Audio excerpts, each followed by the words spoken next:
In this video, we'll show you how to fit or change the cutter. In our case, we're using a router bit from the optional router bit box. To change the cutter, proceed as follows. Hold down the spindle lock and turn the router bit until the spindle lock engages. Loosen the nut counterclockwise with the wrench. If the clamping nut is very tight, you can also work with two open-end wrenches. Place the smaller one on the collet, the larger on the nut. On the nut counterclockwise, turn the collet clockwise.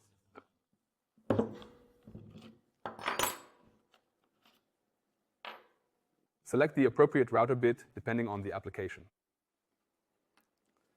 Insert the router bit for a minimum of 2/3 into the collet in order to guarantee a firm seating.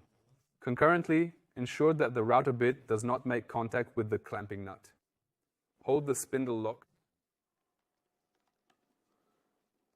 and hand tighten the clamping nut. Very important, finally, tighten the clamping nut using the two open-ended spanners.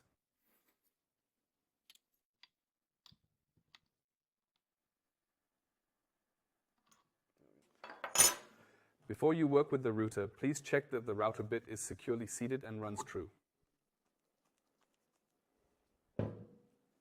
You can find further information on our website.